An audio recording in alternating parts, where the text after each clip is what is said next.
Hello everyone. Today we will discuss about Science chapter 18 Stars and Solar System. Now at a night, okay, when you go, okay, terrace of your house, then you can see an open area, okay, and what will you see? A clear night and look up at the sky. Then you will see the moon, okay, and countless twinkling stars, few other objects, okay, they do not twinkle. So these objects are actually planets. ये जो object है वो क्या कहलाएंगे? आपके planets कहलाएंगे.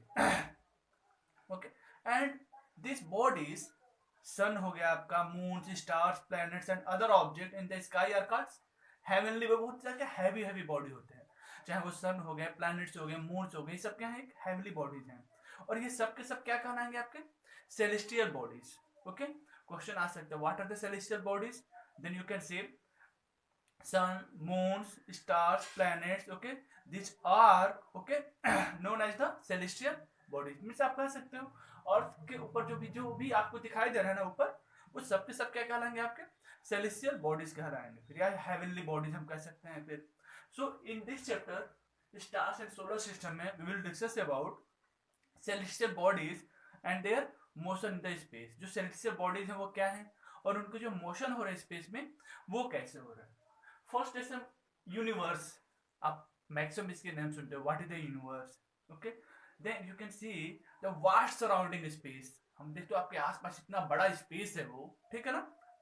And in विच, जिसमें सन है, प्लैनेट्स हैं, मून्स हैं, अदर जो हेवनली बॉडीज हो गए, everything that exist, okay, on this heavenly bodies and the empty space between is called universe. Or in simple way you can say the universe, a vast space which includes stars, planets, moons and other celestial bodies are known as universe.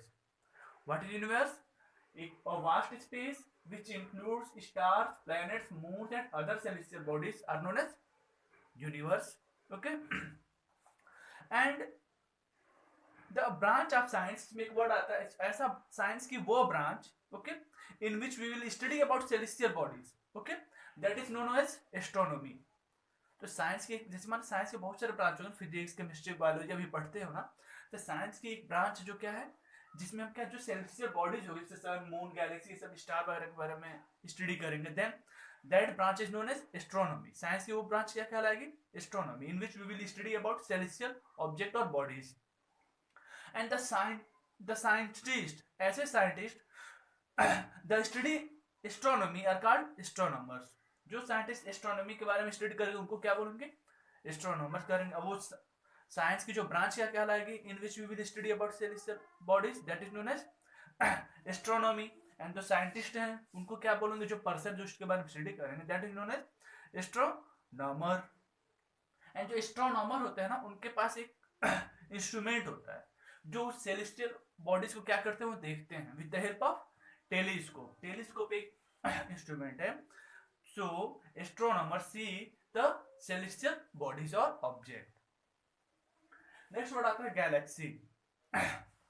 So stars are usually seen in group. जो stars होते हैं वो हमेशा एक group में दिखते हैं और हर एक ग्रुप में at least billions of star present होते हैं. And these group of star are known as galaxy. और यही जो stars का जो ग्रुप है ना, that is known as galaxy. जो group of star is known as galaxy. so जो सन है हमारे पास, आप देख सकते हो जो sun, okay, earth and other planets भी एक गैलेक्सी में है. और इस गैलेक्सी का नाम क्या है? मिल्की वे. कह सकते हो हम और आप जिस गैलेक्सी में है ना, the name of that galaxy is Milky Way. जो जिसमें क्या है? सन है, अर्थ है और भी अदर प्लैनेट जो प्रेजेंट है, वो सब किस गैलेक्सी में है? हम मिल्की वे गैलेक्सी में है. सन क्या होता है? एक एज पे प्रेजेंट होते हैं ना, और वो क्या स्पाइरल शेप में हमेशा मूव करते रहते हैं. स्पाइरल शेप वहां पे क्या जो लाइट जो होती है उसका ब्लड सेंटर में होते हैं. And there are 100 billion of galaxy. अब सपोज करो हमारी तो एक गैलेक्सी है जिसमें सन है, अर्थ है, अदर प्लैनेट है, और ऐसे ही ना लगभग 100 बिलियन ऑफ गैलेक्सी क्या है यहाँ पे प्रेजेंट है यूनिवर्स में. जिसमें क्या है लगभग 100 बिलियन ऑफ स्टार्स भी हैं हर एक गैलेक्सी. ईच गैलेक्सी में 100 बिलियन स्टार्स भी होते हैं. अब स्टार सोचो, सन भी एक स्टार है ना, तो ऐसे कितने स्टार होंगे, यूनिवर्स जो हमारा कितना बड़ा होगा ये फिर।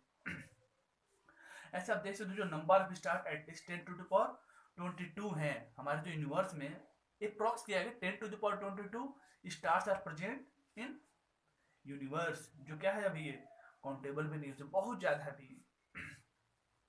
Next what is stars, what is the stars? So stars क्या होते हैं, एक लुमिनस सेलेस्टियल बॉडीज हैं जिनके पास क्या अपनी खुद की लाइट होती है, ठीक है ना।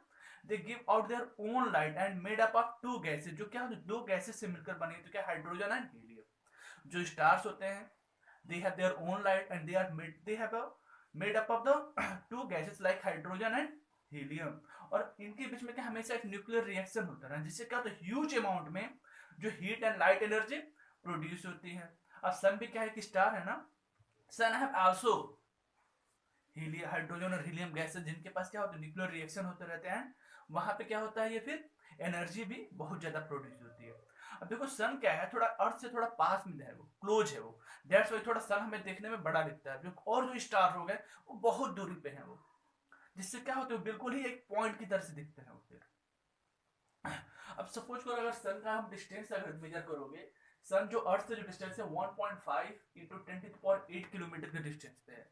एक और हमने स्टार देखते हैं अल्फा सेंचुरी जो सेकंड नंबर पे आता है अर्थ से, जो 4 इंटू 10⁻13 किलोमीटर के डिस्टेंस पे है। अब इनको इतना लॉन्ग डिस्टेंस है ना, we can not find in measure in kilometre, तो किलोमीटर की स्मॉल डिस्टेंस यूनिट हो गई, तो मेजर करने के लिए किसका यूज करते हैं, लाइट ईयर का फिर।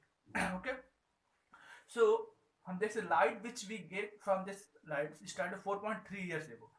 नेक्स्ट देखा यहाँ पे 1 लाइट ईयर होता है 9.5 into 10⁻12 किलोमीटर के equal. What is the relation between light year and kilometre? तो आप कह सकते हो 1 लाइट ईयर जो होता है ना 9.5 into 10⁻12 किलोमीटर होता है, फिर तो हम उसको लाइट ईयर में मेजर करते हैं इनके डिस्टेंस जो लॉन्ग डिस्टेंस होते हैं। And one more thing, suppose करो सन से जो लाइट की रेज आती है कुछ समय लगते हैं ना, आपने एक फार्मूला पढ़ा होगा speed equal to distance upon time, पढ़ा है ना, या टाइम इक्वल टू क्या हो जाएगा डिस्टेंस अपॉन स्पीड। मान लो हमें टाइम बताना सन से ना, तो डिस्टेंस कितना है 1.5 into 10⁸ किलोमीटर, एंड जो स्पीड होती है लाइट की 3 into 10⁵ किलोमीटर पर सेकेंड। इसको जब सॉल्व करें यू विल फाइंड 8.3 मिनट। सो आप कह सकते हो जो सन की लाइट से होती है ना अर्थ के पे पहुंचने में कितना समय लगाती है, वो 8.3 मिनट लगते हैं। ओके, सन की लाइट अर्थ तक पहुंचने में। नेक्स्ट प्लैनेट्स आता है आपका फिर। ओके, जो प्लैनेट जो वर्ड है ना वो ग्रीक वर्ड से डिराइव हुआ है जिसका मतलब क्या होता है वांडरर। जो क्या होते हैं all planets are heavenly bodies that revolve around the sun. जितने भी प्लैनेट हैं जो सन के अराउंड क्या करते हैं हमेशा घूमते रहते हैं, और जिनके पास दे खुद की लाइट नहीं होती है, ठीक है ना, वो क्या होते हैं जो सन की ही लाइट को क्या करते हैं रिफ्रैक्ट करते हैं फिर। ऐसे क्या they are smaller than star, जो प्लैनेट हो गए दैट आर जो स्टार्स क्या होते हैं वो स्मॉलर होते हैं। Next word is satellite. Satellite क्या है, और celestial object that revolves around a planet. ऐसे जो ऑब्जेक्ट होंगे जो क्या करते हैं प्लैनेट के अराउंड घूमेंगे, सन के अराउंड जो मूव करते हैं वो प्लैनेट कहलाएंगे, प्लैनेट के अराउंड जो मूव करेंगे वो क्या कहलाएंगे सैटेलाइट कहलाते हैं। तो अर्थ का जो प्लैनेट है ना वो क्या है सैटेलाइट, क्या है वो मून है। अर्थ के पास एक मून है, सिर्फ जितने भी प्लैनेट है सबके पास अपने अपने मून होते हैं फिर। Most planets have moons revolving around them. जितने भी प्लैनेट मोस्ट प्लैनेट के पास क्या होते हैं मून्स होते हैं जो क्या करते हैं उस प्लैनेट के अराउंड मूव करते रहते हैं फिर। नेक्स्ट हम पढ़ेंगे इस पे मून, मून के बारे में डिटेल से। So the earth has one moon, it shines because it reflect the light of the sun. ये क्यों हमें साइन होता है, देखो मून हम देखते हैं ना रात में कभी कभी साइन भी उसकी जो लाइट्स भी आती है, ऐसा क्यों होता है क्योंकि जो सन की जो रेज आती है ना उसी को क्या करते हैं वो रिफ्लेक्ट करते हैं। आपने पढ़ा होता है उसमें लेंस मिरर में भी जब सन की रेज उस पर पड़ती है तो क्या रिफ्लेक्ट होते थे ना वो लाइट सन रेज। सेम वैसे व्हेन सन की रेज मून पे आती है then they can reflect. And it is a dry and barren. जो मून है ना मून का जो प्लेस वो क्या है बिल्कुल सूखा है, बैरन है, where there will be no atmosphere and its surface is covered with craters and mountains। जहाँ पे भी से अर्थ पे बहुत सारे माउंटेन्स है ना, सेम मून पे भी क्या है बिग बहुत बड़े बड़े माउंटेन्स हैं प्रेजेंट है वहाँ पे। सम ऑफ द माउंटेन आ रहा था हाई एज हाईएस्ट माउंटेन अंदर, जितने ऊंचे पर जैसे आपके यहाँ माउंट एवरेस्ट हो गया हमारे पास ठीक है ना, वैसे मून पे भी क्या है बहुत बिग बिग माउंटेन्स है प्रेजेंट है। अब सपोज को जो डायमीटर होता है ना मून का, वो अर्थ के डायमीटर का 1/4 होता है, and the mass of the moon जो होता है ना, अर्थ के जो मास का क्या होता है 1/100 होते हैं फिर। And what is the distance between the earth and the moon, वो है आपका लगभग 3,84,400 किलोमीटर। अर्थ का और मून से जो डिस्टेंस है 3,84,400 किलोमीटर है। नेक्स्ट हम देखेंगे फेजेज ऑफ द मून। देखो आप देखते होगे पूरे, अगर एक महीने का 1 मंथ का कैलकुलेट करो तो कभी कभी देखते हो रात में उजाला देखते, कभी कभी बिल्कुल अंधेरा हो जाता है। ऐसा क्यों होता है? जो मून भी क्या होते हैं ना, अपने मून जो होते हैं क्या अर्थ के चारों तरफ रिवॉल्व करते हैं ना, तो रिवॉल्व और रोटेशन 2 वर्ड है, ठीक है ना। अगर कोई ऑब्जेक्ट दूसरे के चारों तरफ मूव करेगा, वो क्या होगा, रिवॉल्व कर रहा है। एंड रोटेशन मींस अपने एक्सिस पे भी मूव करना एक ही जगह पे, that is known as rotation. तो आप देख सकते हैं ऐसा क्यों हो रहा है। ये डेली क्या होते हैं वैसे मून क्या होता है, प्लैनेट जो अर्थ है उसके चारों तरफ मूव करेंगे ना वो, तो उसके मूवमेंट की वजह से जो सन की लाइट क्या होती कभी उस पर पड़ती है, मान लो डे टाइम में तो क्या होता है मून दिखाई नहीं देगा फिर, ठीक है ना। तो नाइट में सपोज कर अगर हमारे यहाँ पे तो कहीं कहीं तो फिर से दिन हुआ होगा ना जापान वगैरह में, तो उस समय जो सन की लाइट जो मून पे पड़ेगी ना, तो हमें मून का वो पीछे का जो पार्ट होगा वो हमें दिखाई देगा फिर, तो वो इससे क्या होते हैं, वो रिफ्लेक्ट होते हैं। So as the moon comes in between the earth and the sun, moon becomes invisible. अब जब मून क्या होता है अर्थ और सन के बीच में आ जाता है ना, ऑन दैट केस जो मून क्या होता है फिर हमारे पास इनविजिबल हो जाता है। उस समय आप कह सकते हो जो अमावस्या होती है ना, अमावस्या और पूर्णिमा 2 वर्ड आप देखते होगे। सो आफ्टर 2 और 3 डेज वो धीरे धीरे क्या होते हैं, विजिबल होते जाते हैं। फिर जब थोड़ी, जिसको हम क्या बोलते हैं क्रेसेंट मून, जब थोड़े थोड़े विजिबल हो जाएंगे फिर ग्रेजुअली इसके जो शेप क्या होते हैं धीरे धीरे बिगर होते जाएंगे, और देखेंगे कुछ समय बाद क्या फर्स्ट 1/4 हो जाते हैं, उसके जो विजिबिलिटी दिखाई देने लगती है। When we see more than half moon, this is known as the gibbous moon. जब हमें हाफ मून दिखाई देते हैं उसको क्या बोलेंगे, गिब्बस मून। अब 1/4 मून दिखाई देंगे तो क्या होगा, क्रिसेंट मून। ऐसे क्या ऑन द 15th डे हम क्या देखते हैं, नया मून देखते हैं, न्यू मून, और जिसको क्या we see the full moon. Full moon को क्या कहते हैं, उसमें क्या होता है पूर्णिमा एक तरह से कहते हो, और जो न्यू मून होते हैं वो क्या है आपका अमावस्या का मतलब, यानी पूरा का पूरा वो दिखाई नहीं देता है वो फिर। क्यों, because on that case moon जो होता है अर्थ और सन के बीच में आ जाते हैं वो। अब जैसे जो मून अर्थ के पीछे चला जाए तो उस समय क्या होगा, पूरा पूर्णिमा का हो जाता है फिर, यानी फुल मून होते हैं उस दिन। तो यही जो साइकिल इनके क्या होते हैं हमेशा चलते रहते हैं, यानी ये जो पूरे जो साइकिल है वो 29 डेज के होते हैं। यानी कह सकते हो जो मून का जो पूरा रिवॉल्यूशन का जो टाइम और रोटेशन का टाइम दोनों इसका सेम होता है, रिवॉल्विंग एंड रोटेशन का both are same. In 29 days they can moons complete their revolution of the earth. Next आप देखते हो जो जुलाई में ना 21 को फर्स्ट टाइम नील आर्मस्ट्रॉन्ग 1969 में क्या हुआ था, मून पे वो गए हुए थे। एंड इंडिया ने भी अपना एक मिशन लॉन्च किया था, फर्स्ट मून मिशन जो लॉन्च किया था वो क्या था 22 अक्टूबर 2008। उस समय क्या उन्होंने चंद्रयान 1 जिसको उन्होंने वहां पे सेंड किया था, सैटेलाइट को भेजा हुआ था वो। नेक्स्ट आता है आपका constellation. What is called many a times certain, बहुत सारे जो स्टार्स होते हैं ना एक एक पैटर्न के हिसाब से दिखाई देते हैं रात में। ओके आप देखते हो कभी रात में छत पे जाते हो, क्लियर स्काई है तो बहुत सारे ऐसे स्टार के एक पैटर्न में बने रहते हैं, वही जो उनका जो पैटर्न होता है ना मेथोलॉजिकल, क्या कहलाते हैं उनको हम कॉन्स्टेलेशन कहलाते हैं फिर वो। और ऐसे ना 88 कॉन्स्टेलेशन प्रेजेंट है। तो अभी हम क्या जो कुछ मेन है उसके बारे में डिस्कस करें। जैसे फर्स्ट हो गया आपका उर्सा मेजर। उर्सा मेजर को हम क्या एक बृहद सप्तऋषि भी बोलते हैं। उर्सा मेजर का और क्या नाम हो गया, बृहद सप्तऋषि। इसमें क्या होता है 7 ब्राइट स्टार होते हैं। ये बिग जो स्पून होते हैं ना चम्मच आप देखते हो उसके जैसे उसका शेप होता है। एंड उर्सा मेजर को हम क्या बोल सकते हैं, और ग्रेट बियर भी बोलते हैं। Ursa Major is also known as the great bear, क्योंकि ऐसे कुछ इसका शेप दिखता है बियर के जैसे फिर वो। And pole star can also be located with the help of, अगर पोल स्टार को अगर हमें लोकेट करना होता है ना तो हम उर्सा मेजर जो होते हैं ना उसके जैसे उसी की हेल्प से हम क्या पोल स्टार को भी देख सकते हैं। अगर if you want to see a Ursa Major हमें एक समय होता है जो अप्रैल से सितंबर के समय में हम उसको देख पाएंगे। और वो कहाँ अधिकतर आते हैं, विजिबल होते हैं नॉर्दर्न पार्ट में। जो नॉर्दर्न पार्ट होता है ऑन दैट प्लेस, और टाइम क्या अप्रैल से सितंबर मंथ में क्या if you want to see the Ursa Major then you can see easily. Next वाला था उर्सा माइनर।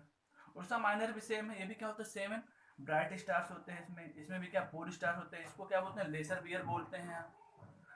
उर्सा मिनर को और क्या बोलते हैं लघु सप्तऋषि बोलते हैं, और उर्सा मेजर को बृहद सप्तऋषि। एक आता है फिर आपका Orion. What is the Orion? Orion looks like a Hunter, ये एक हंटर के जैसे उसके शेप होते हैं। इसमें जो होते हैं एटलीस्ट 7 to 8 स्टार्स होते हैं, ठीक है ना। जो मिडिल के स्टार्स क्या होते हैं हंटर के बेल्ट की तरह से वो दिखते हैं वो फिर। इसमें the star Cyrus which is the brightness star in the sky. जो हंटर में क्या होता है साइरस स्टार जो सबसे क्या होता है ब्राइटेस्ट स्टार होता है स्टार का स्काई में। और इसको भी हम क्या अगर आपको देखना हो तो कब हम ये विजुअल होंगे फिर during winter season. Winter season में ये दिखाई देते हैं ये, एंड जब थोड़ा इवनिंग लेट इवनिंग में ये दिखाई देते हैं। नेक्स्ट क्या था कैसियोपेया। ये क्या it is a group of 5 bright stars होते हैं, okay, and several star clusters होते हैं। ये इसका जो शेप होते हैं ना कैसियोपेया के डब्ल्यू और एम के शेप में होते हैं। कितने स्टार होते हैं इसमें 5 ब्राइट स्टार, वो किस शेप में होंगे फिर डब्ल्यू और एम के शेप में होते हैं ये फिर। नेक्स्ट आता है फिर मूवमेंट ऑफ स्टार्स।